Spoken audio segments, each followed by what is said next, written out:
Hey, welcome everybody.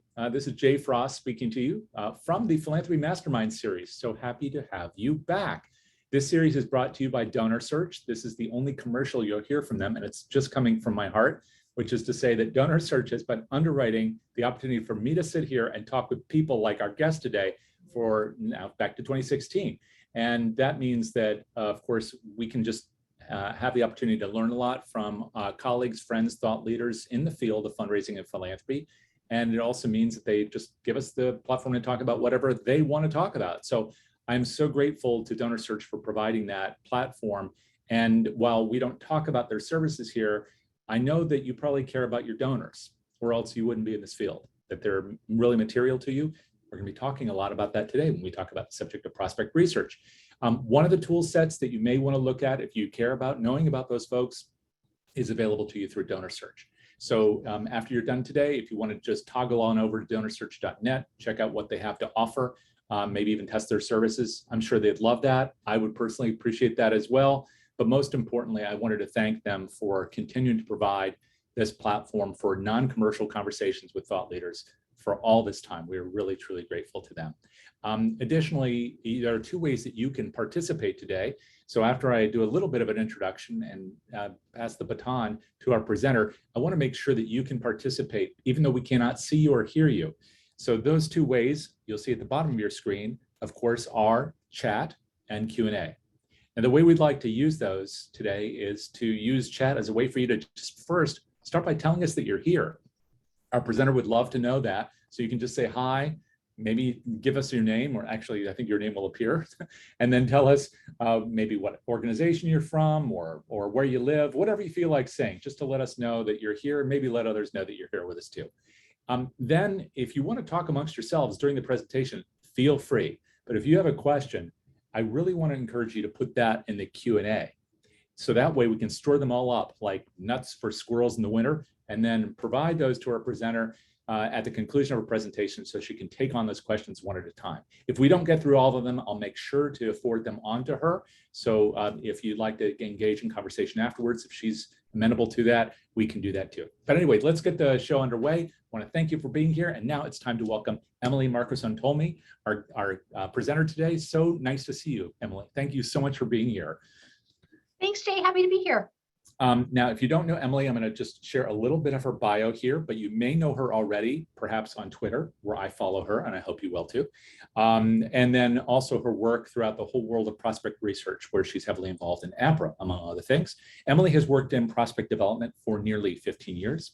She's the director, as the director of prospect management, research and analytics at Skidmore. She's an expert in prospect management, proactive and reactive research, analytical procedures, and trend forecasting, very important stuff today, while focused on successfully building robust prospect pipelines, predictive donor modeling, and key fundraising metrics. She's a 2018 at the Skidmore College Leadership Academy, and it says a lot that a person who graduates works for the school. Hail to Skidmore. Emily was elected president of the APRA New York board, which is one of the strongest chapters in the country, by the way, in October 2020, after serving a term as the board's VP and a member at large. She earned her undergraduate degree in journalism at St. Michael's and holds an MA in English and an MFA in creative writing from Southern New Hampshire University. She is a prominent writer. Emily graduated from the New York State Summer Writers Institute, and she's published multiple short stories, and for nearly 2 years wrote a popular weekly column in the Saratoga Weekly, which is the largest weekly newspaper serving the Capital District. She's a dedicated military journalist as well, and you can see her writing in AmeriForce Media. So that's just a short window on the great Emily. Thank you so much for being here today. Thanks, Jay. Thanks so much for having me. I'm excited to be here. I'm loving seeing all of the chats, and seeing where everybody's watching, coming in from. I mean, it seems to be from all over the country, so it's really exciting. Hi from Miami, Florida. I'm sure it's really sunny and warm there, not so much here in upstate New York, although it is sunny today. I'm excited to be here and share a little bit about the nuts and bolts of prospect research. It's near and dear to my heart, so I was thrilled when Jay approached me about this. So with that, I think we'll just get started and talk a little bit about what we'll be talking about today. So obviously prospect research, it's something that I'm, I do here at Skidmore College. I've been doing it for nearly 15 years. Like most, I think, prospect researchers, we just kind of fall into this field. My background is in journalism, mass communications. But a lot of the things I love about journalism are present in my day-to-day work here at Skidmore College. I tell my children, they're 9 and 6, that I'm kind of a detective. They think that's pretty cool. And I do think I'm a detective, because a lot of the things that we'll talk about today kind of goes into that realm of really kind of sleuthing to find prospects, constituents that can support the college's mission financially. So with that, this is what people think that we do. And I think that this is actually, I would say that the majority of my family probably think that I'm very good at Googling. And of course, that's part of it, but there's a lot more to it than just that. So just starting off, I just want to talk about what is prospect research, and actually why is prospect research important for your organization. There are a lot of folks that I come into contact with through my position at APRA New York, which Jay mentioned, we're one of the most active chapters in the umbrella of the Association of Professional Researchers in Advancement. And a lot of folks who are members of our chapter are actually just in fundraising. They're not necessarily prospect researchers per se. And I think that's because a lot of shops don't have resources to actually hire a prospect researcher. But that being said, I still think that there are things that you can take away from this presentation and that you can take away from prospect research in general that you can implement into your daily fundraising routines that can really help meet key metrics and key fundraising goals. So prospect research is a technique that is used to learn more about existing donors' personal backgrounds. But I'll even expand on that a little bit more and say it's not even so much about existing donors as much as that's very important too. But one of the things that I'm really excited about doing is learning about those potential donors and really building that pipeline. One of the things that most of you will know, probably even from being in campaigns or just annual solicitations, is that sometimes you'll have donor fatigue.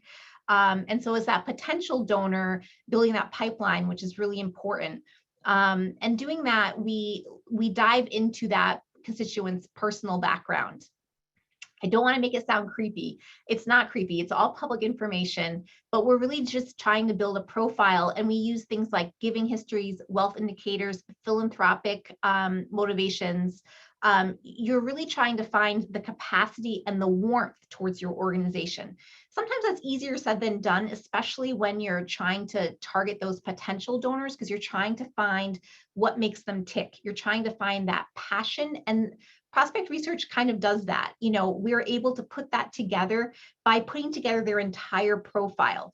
We'll be able to find that, maybe they are interested in art based on some of the boards that they serve on, or maybe they are interested in healthcare, or just kind of based on some of their personal backgrounds that we're able to put together. So what makes someone a good prospect? This is where we kind of get into some of those, the terminology, which I think is really important, that you're going to hear a lot of prospect researchers talk about in their daily jargon. So the first thing that you're going to hear a lot of prospect researchers talk about are fundraising prospects. So this is a prospect is an individual or it can be a philanthropic entity. So that can be a foundation, for example. We do a lot of foundation work here at Skidmore College. So, and the hope is that there is a potential there for that fundraising prospect to make a donation to your organization.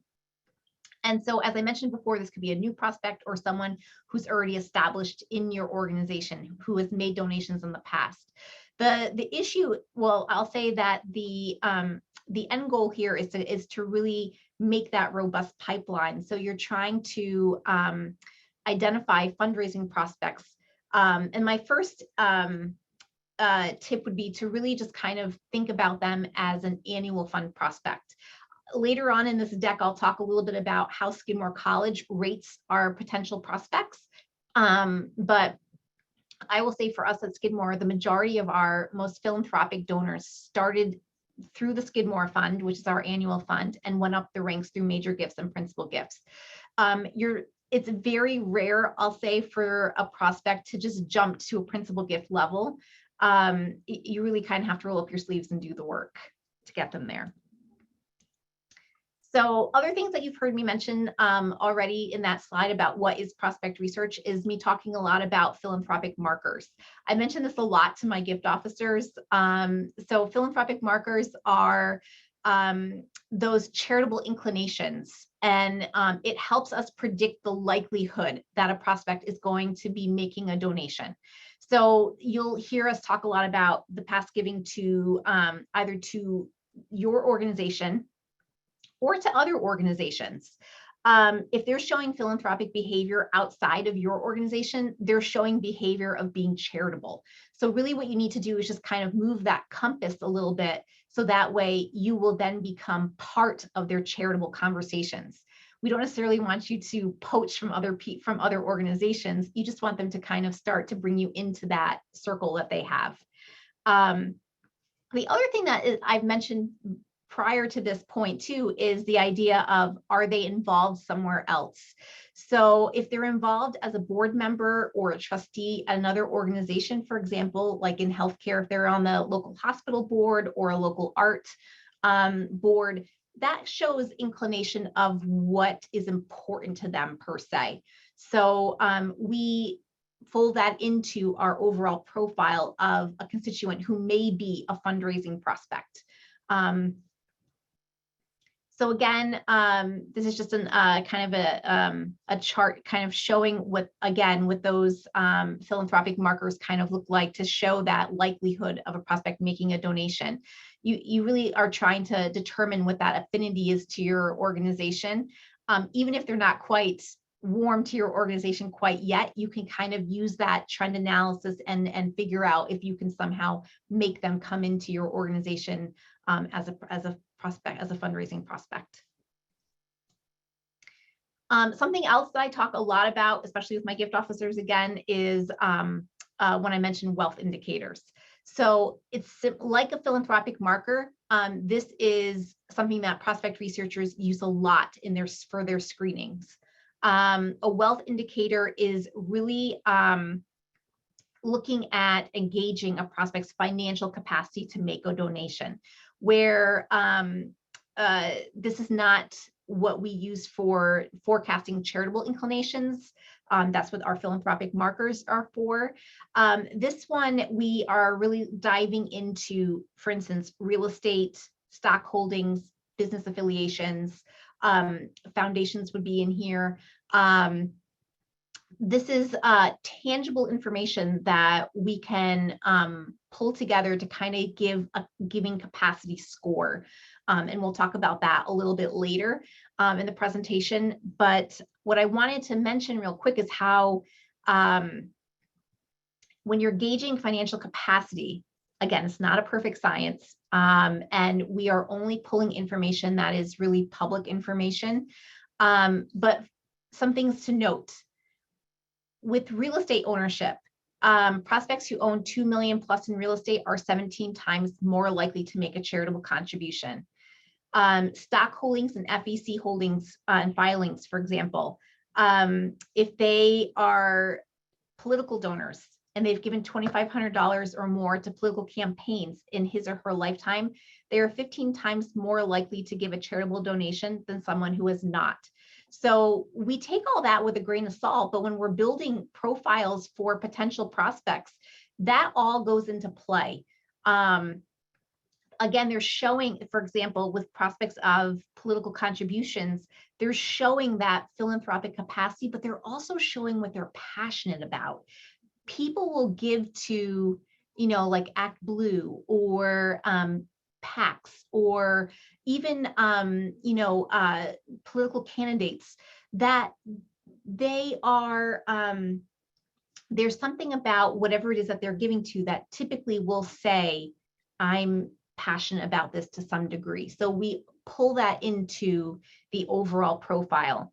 Business affiliations, absolutely, and compensation. So compensation sometimes easier said than done to find, but for instance, we do a lot with attorneys, for example. You can usually find if they're a partner somewhere, what typically on average a partner might make at a firm, especially if it's one of your big top 100 firms. It's not a perfect science, but it at least gives us an idea of what they might be earning. And sometimes we can fold that into the overall giving capacity score. So obviously there are major benefits to prospect research. One of the biggest benefit, obviously, is identifying new prospects. And that's where I mentioned before about the pipeline building.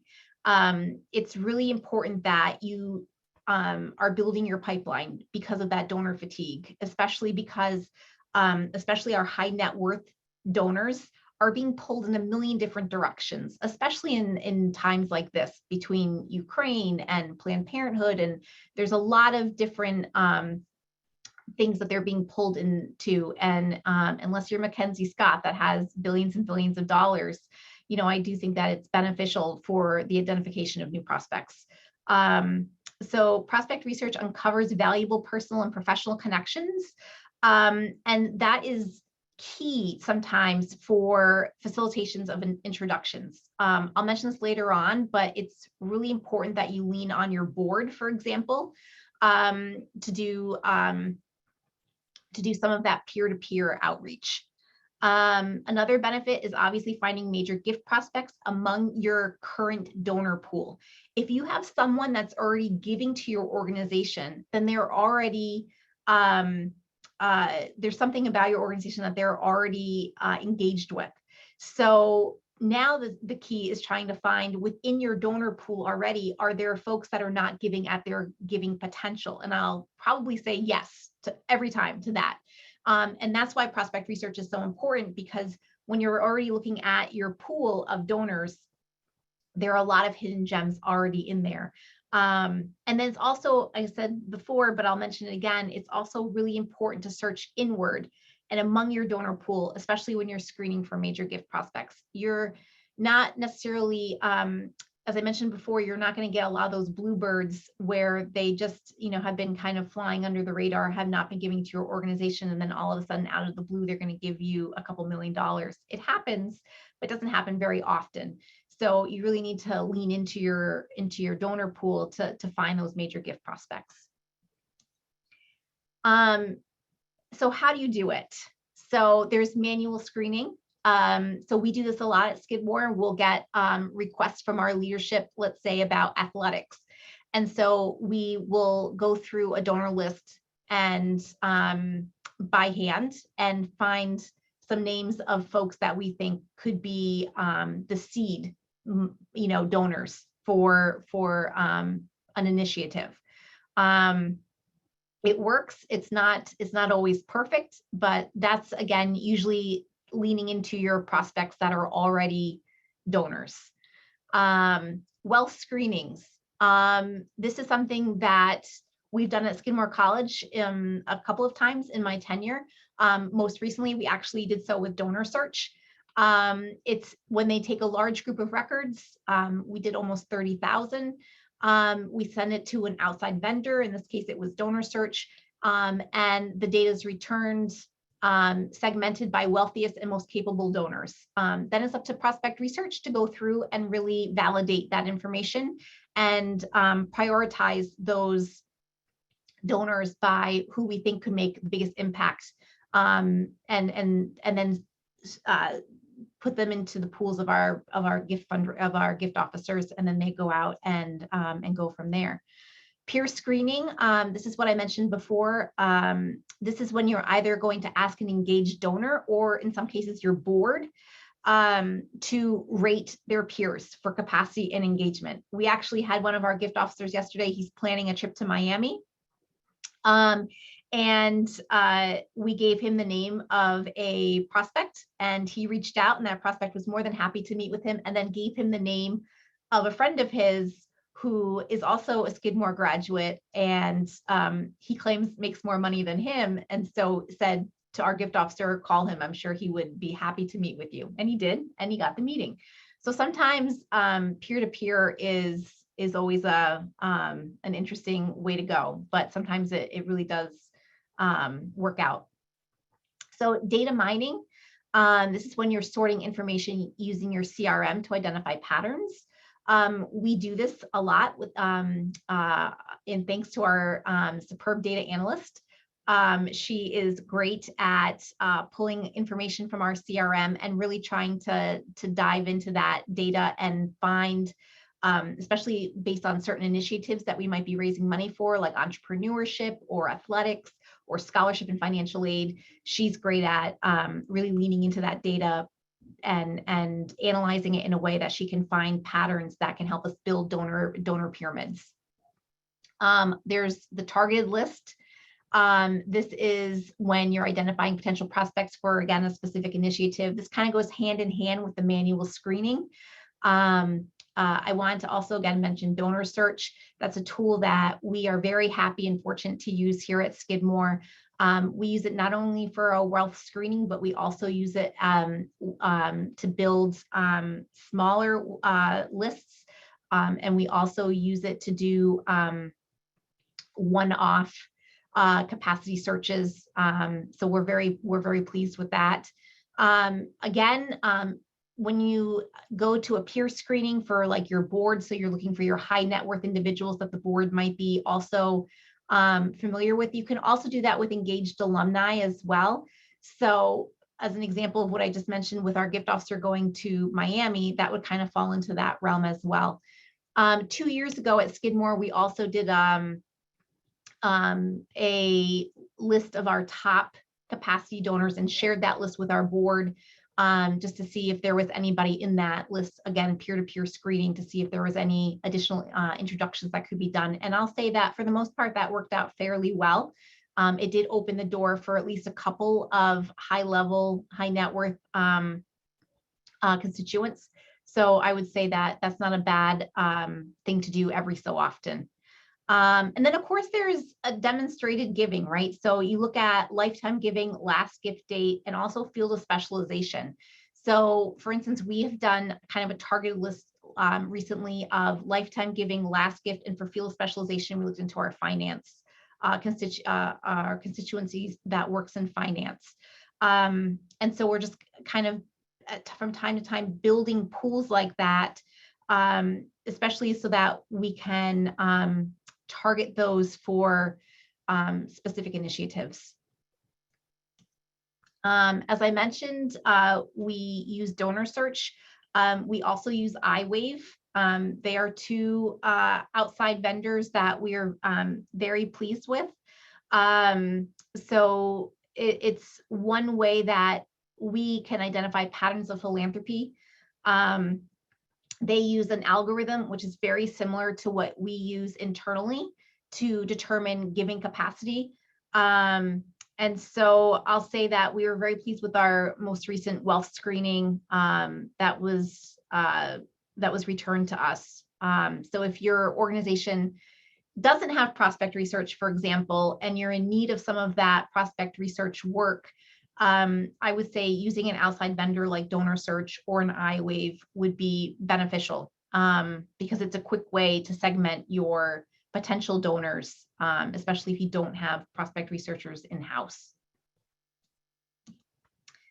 I wanted to talk quickly too about analytical storytelling and predictive modeling. So modeling identifies distinction between a select group. And it's usually based on likelihood. So DonorSearch, for example, has a predictive likelihood for major gift prospects, also annual fund prospects, and also planned giving prospects. But we try our best to build this in-house as well. In research, we have an internal likelihood score that we built that we will typically roll out with our gift officers when we do pool hygienes 3 times a year, and also when we meet with gift officers, usually once a month for about 20 minutes, just to kind of see where they are, who they're seeing, where they're going, and how we can be of more help. sometimes having the ability to do some predictive modeling is a really nice way of adjusting pools. So our gift officers have pools of about 150, but sometimes they balloon up to about 175 just based on staffing and whatnot. And so using some of that predictive modeling will kind of allow gift officers to kind of take a look closer at, say, their top 10%. So I'll say that predictive modeling is something that we're trying to lean into more and more at Skidmore. And I think that our leadership is quite pleased with it. So, and I'll mention again that, you know, an outside vendor, if you don't have the ability to do this in-house, an outside vendor is also helpful in this as well. So I wanted to talk a little bit about Skidmore College and giving capacity ratings. So this is something that we overhauled about 2 years ago because we wanted to kind of adjust what gift officers were thinking about giving capacity. I'll say that initially our organization, our advancement operations shop, kind of looked at giving capacity more of, and this is kind of something that we are still trying to adjust culturally in Skidmore, is that sometimes our gift officers will look at this and see a P1 rated prospect, someone who can give between $50,000 and $100,000. Again, that's over a 5-year period to Skidmore. And we really tried to, we tried to adjust this, and it's still, I'll say from some of our gift officers, it's still a work in progress. But what we're really saying now is that we are determining giving capacity for a constituent's overall philanthropic wallet, we call it. So when we see our P ratings, for example, those are our major gift prospects. So P1 and 2 are major gifts. P3 and higher are what we call principal gift level. Those are what we think that the prospect can give to all of their, that's all of their philanthropy over a 5-year period. Sometimes we get a little pushback on that, and we'll get a gift officer that says there's no way this person's going to give give this much to Skidmore. And we say, no, we know that, unless we are their philanthropic priority. So you'll also see here that we have, LTs. Those are our long-term prospects. We will typically use that rating for children of wealth. So when we rate, for instance, a family who is here, their student is here, and then they graduate, we will sometimes put an LT rating on the young alumni, so that way we can keep tabs on them as they evolve and change after graduation. We have a suspect code, again, that is for, we believe that they have major gift capacity, but we're just not quite sure where it's coming from. That doesn't happen too often, but we do have essays, and we rely heavily on the gift officers to go out and actually qualify. Sometimes gift officers will get the best information just from qualifying and coming back and saying, we talked to them. You're right, we do think that they are a major gift prospect, and we'll do some more digging. Or sometimes they'll come back and they'll say, maybe they're more of an annual fund giving prospect, but they're probably not major gift priority at this point. We have gift planning prospects. We do have a director of gift planning here at Skidmore. Gift planning prospects are in every major fundraiser's pool. They are, what we think that a prospect can give, not necessarily in their lifetime, but in their estate plans and, and their legacy. We have a GN, which is Gift Officer Network. Those are our connectors. Those are folks that may not necessarily be prospects for us, but they are the ones that are like our peer engaged, who kind of know everybody, or they are some of our key volunteers that we just want to kind of keep tabs on. And then, of course, we have our annual fund prospects, and those are the folks that can give kind of in between that annual fund level up to the major gift level of 50,000. We will rate them an annual fund prospect. So how do we rate prospects? So what we do is, first we try and qualify and determine the total identifiable assets. Again, what are TIA? What are they? Real estate, but also stock holdings, company ownerships, income, if we can find it. These are all tangible things that we can get our hands on, public information. And what we do then is we apply a multiplier. We try to make this prior to going in this direction. We were just kind of rating by the seat of our pants, which I do think meant that we were rating a bit more conservative in our, and so this has really allowed us to kind of rate more on fact. As a journalist, I'm all about fact. And so if I can find something that's tangible, then I can say to gift officers, I'm not just rating this person a P2 because I have a gut instinct, although sometimes your gut instinct is never wrong. But I wanted to be able to say to them, I'm rating the same as our other prospect researcher, the same as our analysts. We're all rating exactly the same. So there wasn't a question of, oh, Emily tends to rate a little bit more conservative than, say, Sandy. So we wanted there to be no question about that. So we apply a multiplier, and it's based on if they have $1 million or less in that tangible identifiable assets. For example, we do a 1.75 to 3. It's a sliding scale. If they have over $1 million, then we up that multiplier a little bit to 3.25 to 6. 6 is for your like Bill Gates of the world. You're not going to use a 6 very often. We also take into account too, if they live in New York or Boston or DC or San Francisco, we will typically use a multiplier of 3 just to be a bit more conservative, because we know that some of there are real estate will be inflated a bit, for example, in some of those other places. Same with salaries and everything else. Cost of living, is different in some of those areas. The nice thing about using a slide, the 1.75 to 3 or the 3.25 to 6, is that is where the gift that is where the prospect researchers kind of have that freedom to take into account other things, like if there's a foundation, if there's some family history there where sometimes the total identifiable assets is not grabbing, for instance, family history, you can kind of adjust that multiplier a little bit. And that's kind of where the researcher's gut instinct comes into play.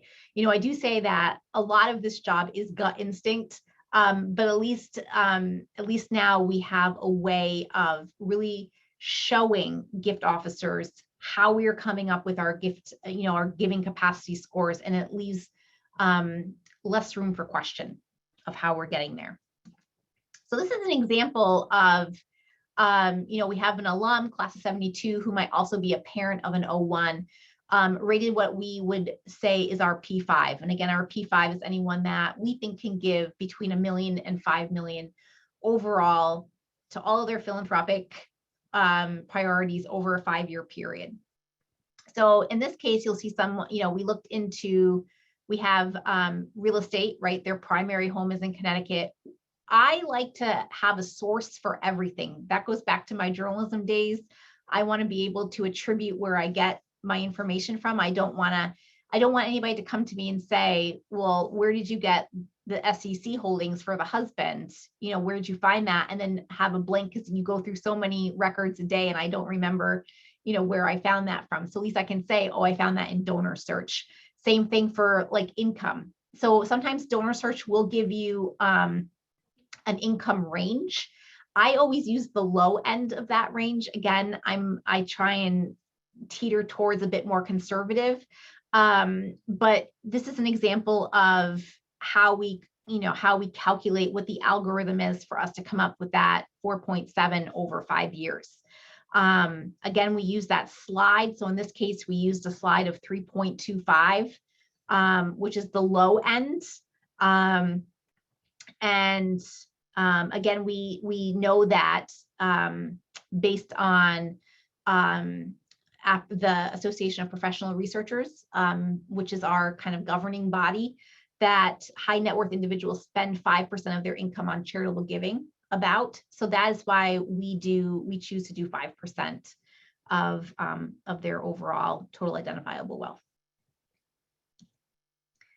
Okay, so some things that we should just remember. This is not a perfect science.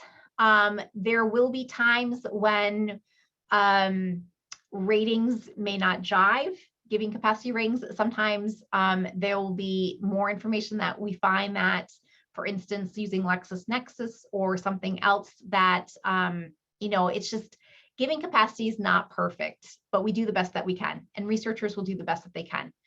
As I mentioned before, but I'll mention it again, and I'll mention it over and over again to my gift officers, giving capacity ratings tend to be conservative. We try to, we don't want to inflate possibilities. So we do try and go with a slightly lower scale on the ratings for that reason. Giving capacity ratings are qualified by a personal visit, and they tend to be more accurate. Absolutely. We are providing the base information, and then fundraisers are going to go out and do what they do best, right? They're going to engage, they're going to qualify, they're really going to be able to determine whether or not that gift capacity, not if it's correct, because I would say that the giving capacity probably is correct based on those identifiable wealth assets, but we're talking about inclination now, which is very different and could probably be a presentation all of its own. Again, we rate on tangible total identifiable wealth assets. We are not rating on inclination. And this is a couple bullets down, but research will not downgrade or change your rating based on inclination. So sometimes the gift officer will come back to us and say, this person's never going to give us $50,000. They're just not. We should change the rating. And that's when we'll come back and we'll say, we have an inclination score that you can change. And so we won't change the rating, but they might go in and adjust the inclination score. Or we'll say to them, that's where your solicitation will come into play.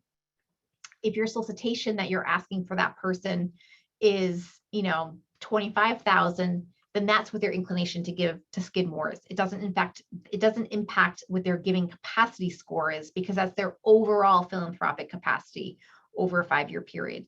So sometimes you have to remember that there's differences between giving capacity and inclination. Again, the total wealth estimate is just the first step. And it's, again, their entire philanthropy over that 5-year period. But you have to think of other things too. And this is why those personal visits are kind of important.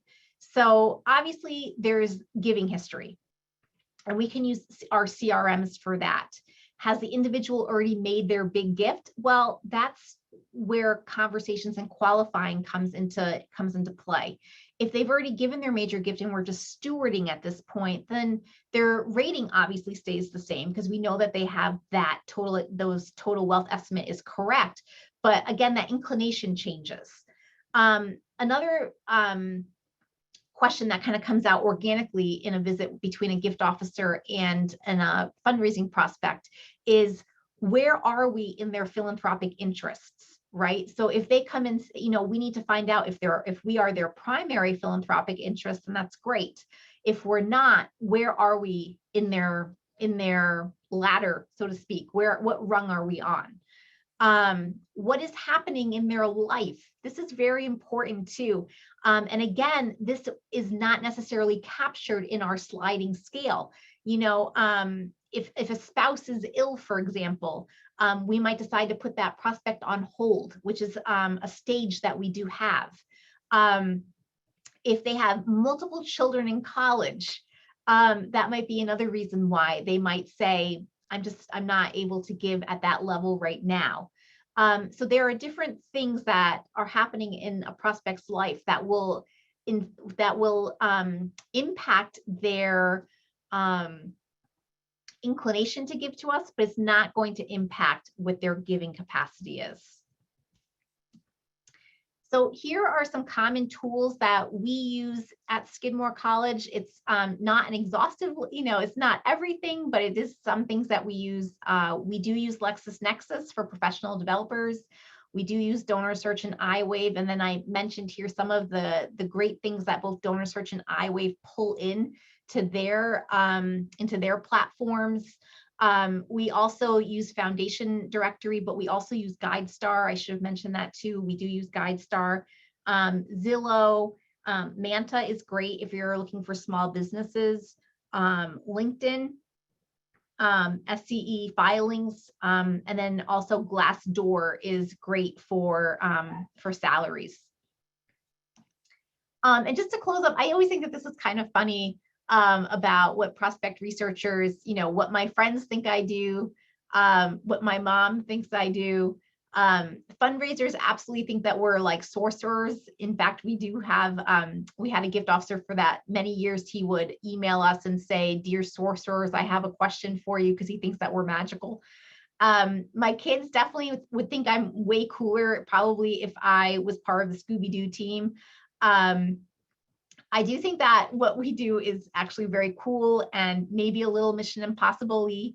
But in reality, I think that the woman pulling her hair out is sometimes how we feel sometimes. But really, it's a lot of fun, and every day is very different in my world. Now, especially that we're really folding in a lot of analytics. When I started 15 years ago, I think that prospect research was very, it didn't have a lot of the ability that we have now, and so it has been a lot of fun. And then this is just me, as Jay mentioned, feel free to reach out and keep in touch. And I'm always happy to talk prospect research with anyone, really. So I guess that kind of wraps me up. I'm going to stop sharing, and then I think Jay might be coming back on here, but I will take a look at the Q&A here and see what we have. So yes, I believe you will be getting a copy of this recording and the slides used in the presentation. Yes, let me put up I just see here someone wants me to put up, hold on one second, I'll put up let me put this up one more time.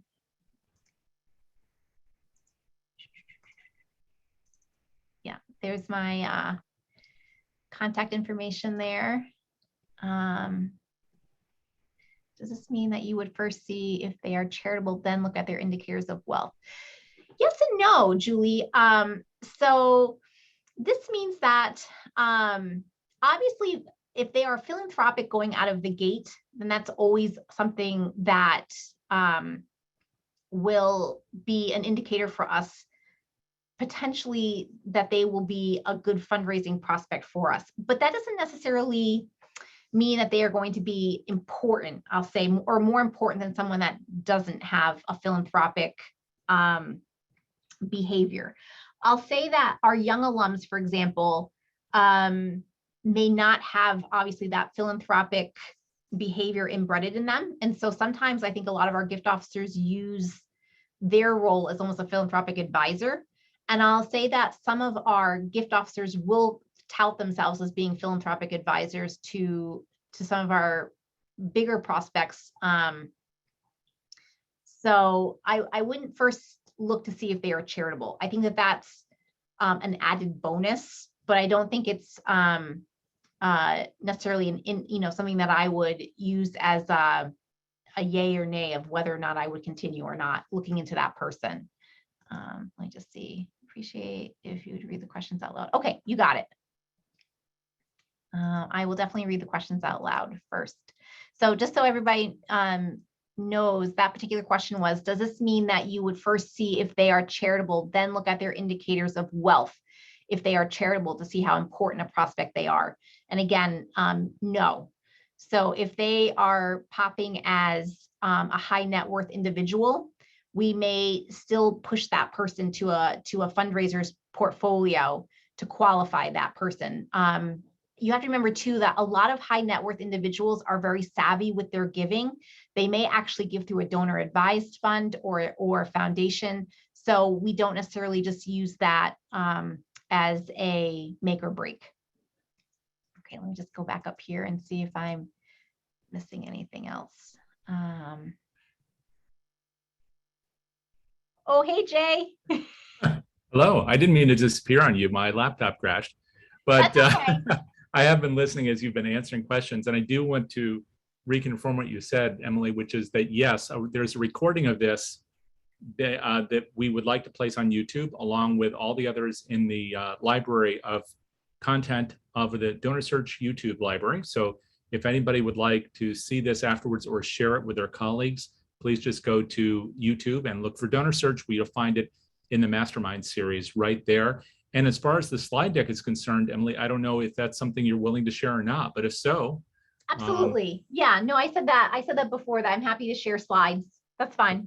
And so now, what is the best way for people to get those slides from you? Would you like them to reach out to you directly, or?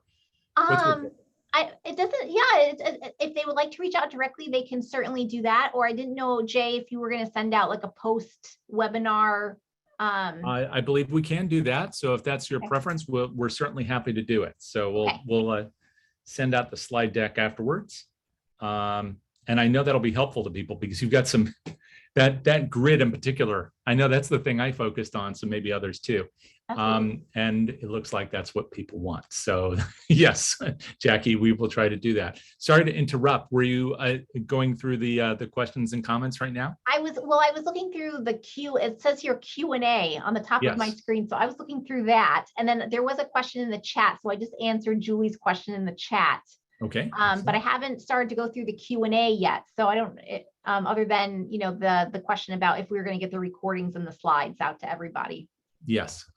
So once again, you all know now about the recordings and the slide deck. In terms of the rest of these questions, the three that I have that are still here, let me see. If you could talk about the pool hygiene. I don't know if you've addressed that as yet. No, I haven't. No, what was that question? Could you talk about pool hygiene and what that looks like for you? Yes, absolutely. So pool hygiene, we do 3 times a year at Skidmore.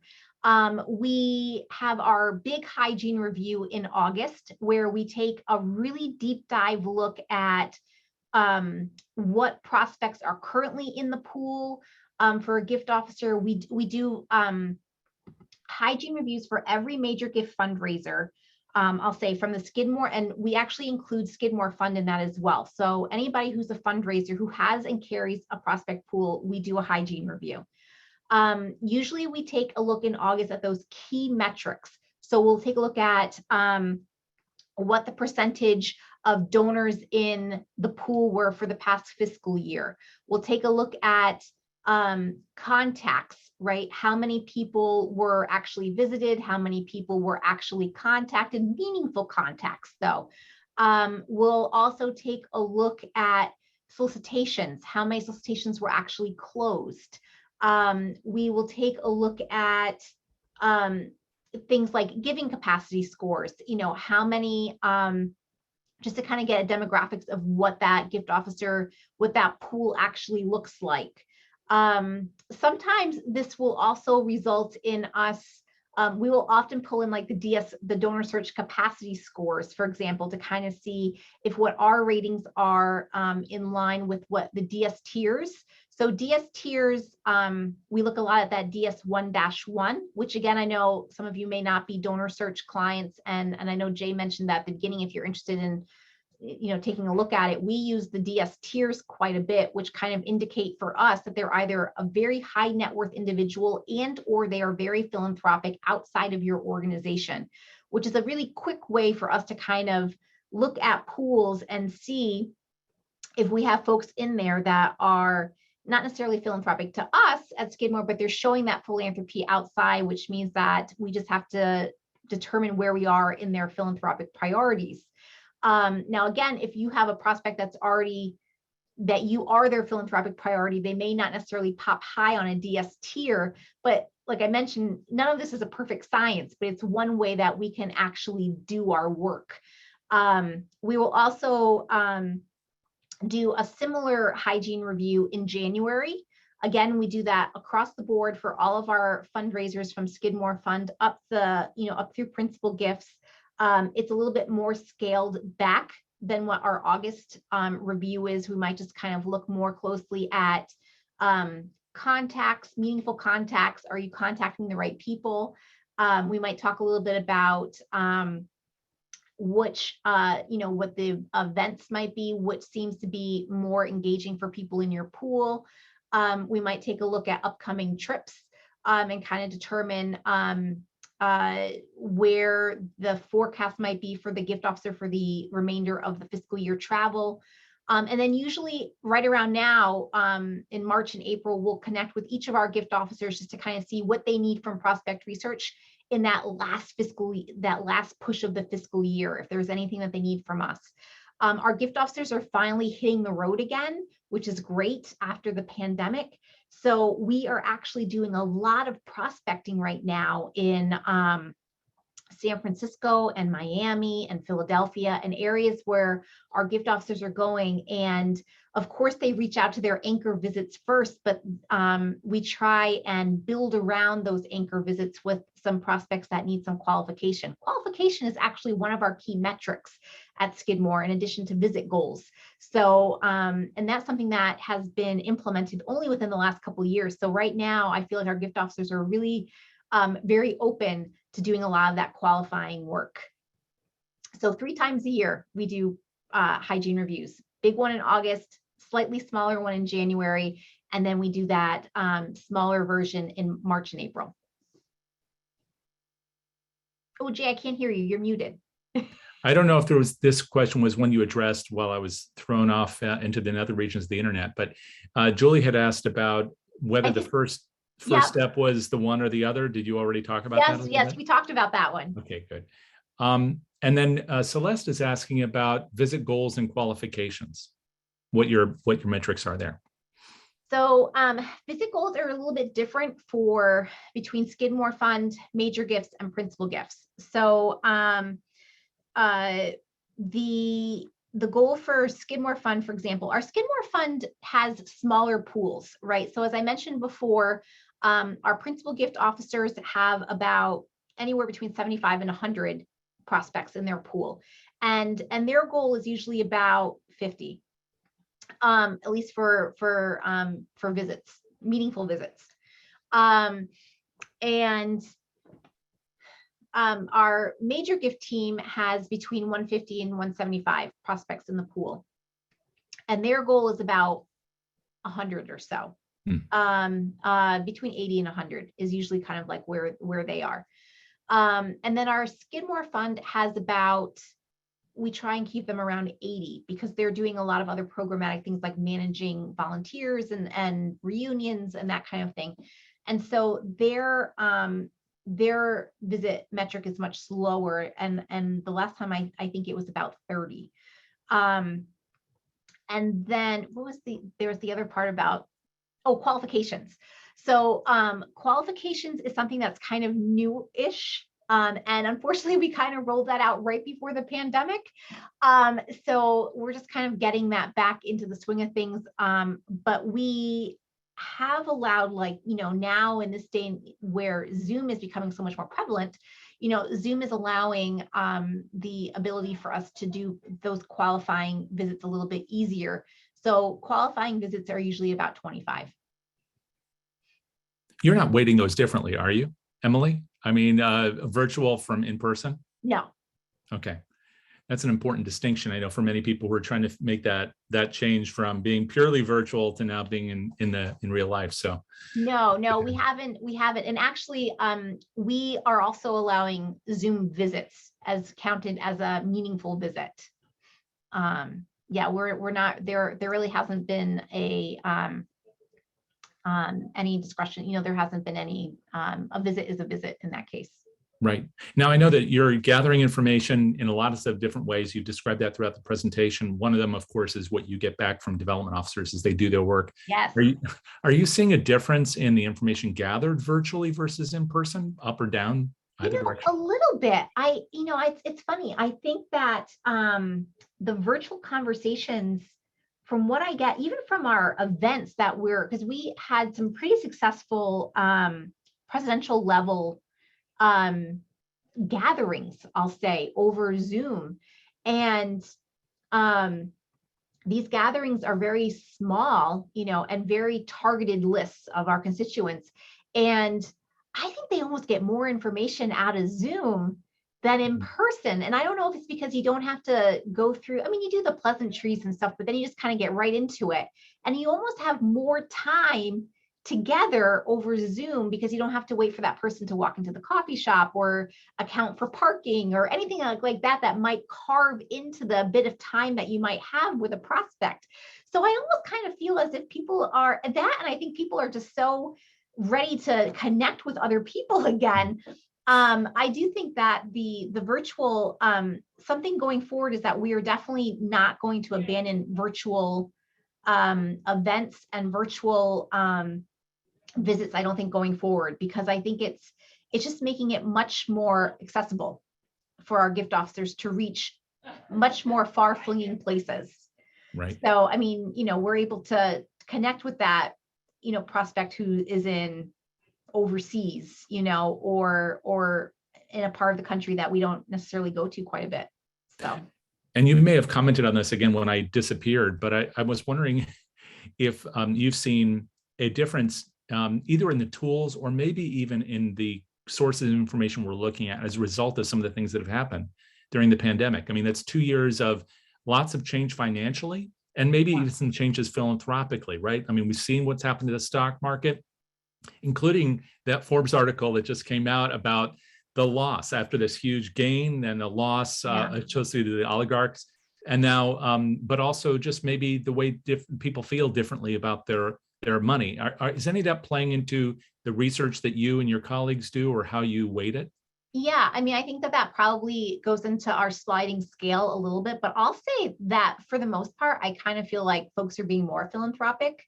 I'm actually seeing a lot more philanthropy being returned in our external vendors like DonorSearch, iWave, LexisNexis, which has a partnership with Wealth Engine. I'm seeing much more philanthropy being reported, and actually, interestingly, I'm finding a lot more political contributions than I've found in the past. Much more that are 2020, 2021.